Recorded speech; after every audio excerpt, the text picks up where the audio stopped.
بسم اللہ الرحمن الرحیم۔ آج ہم گفتگو کریں گے کہ انسان ایمان والا اپنے آپ کو اور اپنی اولاد کو کس طرح بتوں کی عبادت کرنے سے بچانے کے لیے فکر مند رہتا ہے، کس طرح غیر اللہ کی عبادت کرنے سے بچانے کے لیے فکر مند رہتا ہے۔ چنانچہ ابراہیم علیہ السلام کی زندگی بہترین نمونہ کے طور پر اللہ تعالیٰ نے پیش فرمائی ہے۔ قرآن پاک میں اللہ تعالیٰ ارشاد فرما رہے ہیں، وَإِذْ قَالَ إِبْرَاهِيمُ رَبِّ اجْعَلْ هَذَا الْبَلَدَ آمِنًا وَاجْنُبْنِي وَبَنِيَّ أَن نَّعْبُدَ الْأَصْنَامَ رَبِّ إِنَّهُنَّ أَضْلَلْنَ كَثِيرًا مِّنَ النَّاسِ فَمَن تَبِعَنِي فَإِنَّهُ مِنِّي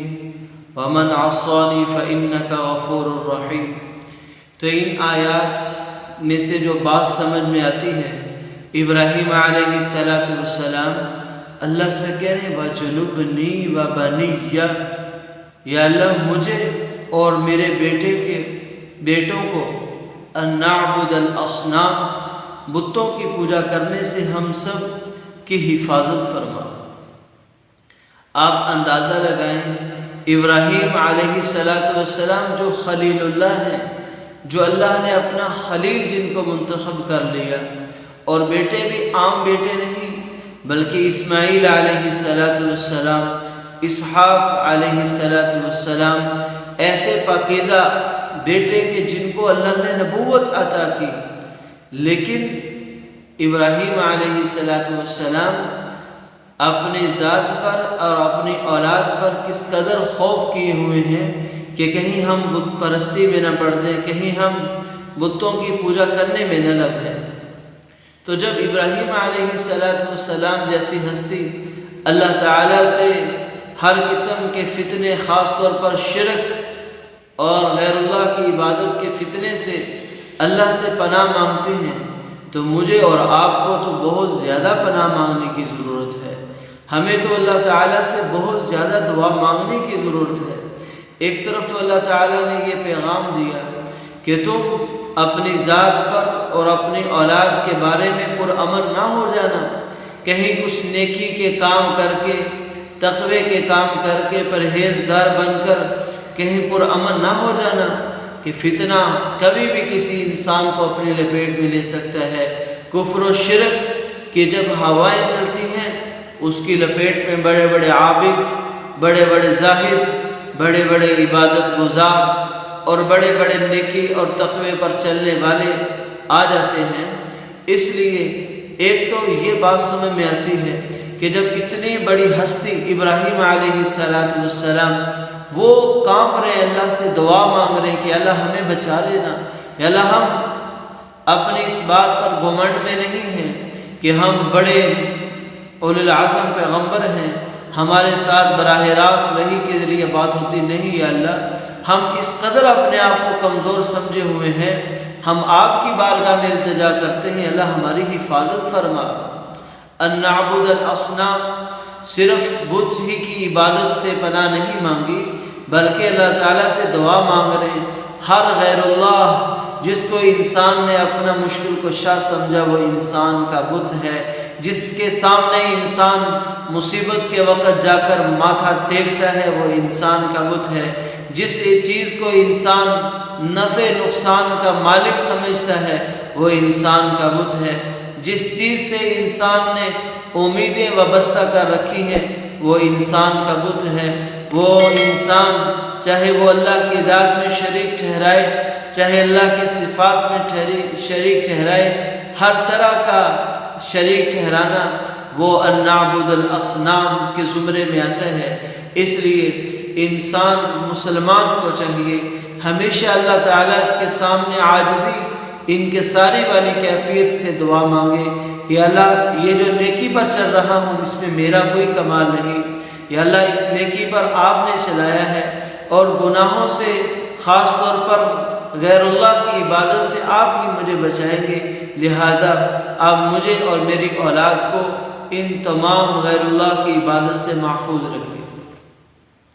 اور دوسرا بڑا پیغام ابراہیم علیہ السلام کی زندگی سے ہمیں ملتا ہے، وہ آپ صلی اللہ علیہ وسلم کا ایک عمل ہے۔ بخاری شریف کے اندر ایک روایت ملتی ہے، صحابہ کرام رضوان اللہ علیہ مجمعین فرماتے ہیں کہ آپ صلی اللہ علیہ وسلم حسن و حسین کو ہر قسم کے شر سے اللہ کی پناہ طلب کرتے تھے کہ اللہ ان دونوں بچوں کو میں آپ کی پناہ میں دیتا ہوں، کوئی شر انہیں آ پہنچے، کوئی مصیبت ان پر آ پہنچے،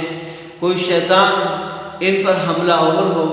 اور آپ صلی اللہ علیہ وسلم ان کے لیے اللہ سے پناہ مانگتے تھے اور کہتے تھے کہ تمہارے باپ ابراہیم علیہ السلام بھی اپنے بیٹے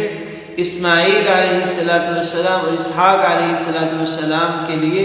اللہ سے پناہ مانگتے تھے کہ اللہ انہیں ہر شر سے محفوظ فرما۔ اور پناہ کیسے الفاظ میں مانگتے تھے؟ اعوذ بکلمات اللہ التامۃ من کل شیطان وہامۃ ومن کل عین لامۃ۔ دوبارہ پھر سن لیں، اعوذ بکلمات اللہ التامہ، یا اللہ آپ کے وہ کامل اور اکمل کلمات، وہ پاورفل جملے جس کے ذریعے انسان اللہ کے ذریعے سے حفاظت طلب کرتا ہے، تمام شرور سے پناہ مانگتا ہے، یا اللہ آپ کے وہ طلسماتی نام اور وہ آپ کے پاورفل یا اللہ کلمات، ان کے ذریعے میں پناہ مانگتا ہوں۔ من کل شیطان وہامۃ، ہر شیطان جو انسان کو غلط راستے پر لگا دے، ہر وہ شیطان جو انسان کو نیکی سے ہٹا دے۔ وہامہ، ہامہ کہتے ہیں تکلیف دے، موذی، زہریلی چیز، شیطان سے حفاظت ہو گئی۔ باطنی دشمن، ہامہ ظاہری دشمن، کہ جو زہریلی چیزیں انسان کو سوتے میں، ویسے بیداری میں، باہر کہیں میدان میں انسان کو نقصان پہنچا سکتی ہے، ان سے پناہ۔ من کل عین لامۃ، اس کا ترجمہ اور مفہوم سن کر آپ حیران رہ جائیں گے کہ انسان کے جسم میں مختلف بیماریاں پھوٹتی رہتی ہیں۔ ہر قسم کی بیماری جو انسان کی ہلاکت کا سبب بن جائے، جو انسان کی موت کا سبب بن جائے، ہر وہ بیماری جو انسان کے جسم میں مختلف حصوں میں مصیبتیں پیدا ہوتی ہیں، ان تمام سے حفاظت کی دعا مانگ رہے ہیں۔ من کل عین لامۃ،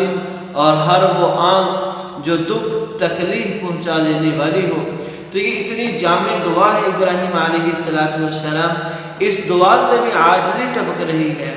اس دعا سے بھی انسان اپنی کمزوری کا اظہار کر رہا ہے اور اپنی اولاد پر بطور شفقت کے اور رحم کے اللہ سے مانگ رہا ہے کہ اللہ میری اولاد ہے،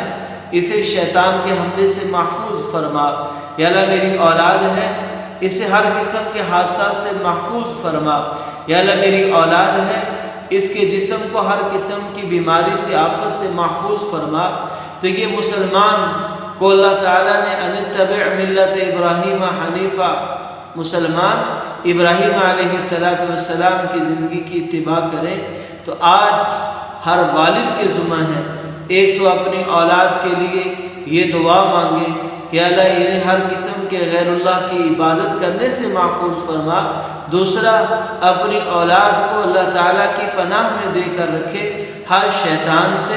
ہر موذی چیز سے، اور ہر وہ آنکھ جو انسان کو تکلیف میں مبتلا کر دے، اور جسم میں پھوٹنے والی ہر بیماری، تمام سے اللہ کی پناہ مانگے۔ تو جب ایک باپ اپنی اولاد کے لیے اس طرح دعا مانگے اور اپنی اولاد کو اس طرح اللہ کے حفظ و امان میں رکھے، تو انشاءاللہ یہ اولاد ہر قسم کے مصائب سے محفوظ ہوگی، یہ اولاد بڑی ہو کر اللہ کی فرما بردار ہوگی، اور خاص طور پر اپنے والدین کی خدمت گزار ہوگی، کیونکہ جس بچے پر شیطان نے حملہ نہیں کیا وہ بچہ اللہ کا بھی فرما بردار، آپ والدین کا بھی فرما بردار۔ جس بچے کو اللہ تعالیٰ نے اپنی پناہ میں لے لیا، تمام حوادث سے بچا لیا، آپ بھی ذہنی سکون میں، بچہ بھی عافیت میں، اس لیے یہ جامع دعائیں ہیں۔ جو آپ صلی اللہ علیہ وسلم کے ذریعے ابراہیم علیہ السلام کی مانگی ہوئے اللہ تعالیٰ سے مدد اور پناہیں ہیں، اس کے لیے تمام والدین سے گزارش ہے ان دعاؤں کا اہتمام کریں۔ پہلی دعا وَجُنُوبَنِي وَبَنِيَّ أَن نَّعْبُدَ الْأَصْنَامَ، دوسری دعا اعوذ بکلمات اللہ التامہ من کل شیطان وہامہ ومن کل عین لامۃ۔ ان دعاؤں کا اہتمام کرنے کی اللہ تعالیٰ توفیق عطا فرمائے۔ مع السلام۔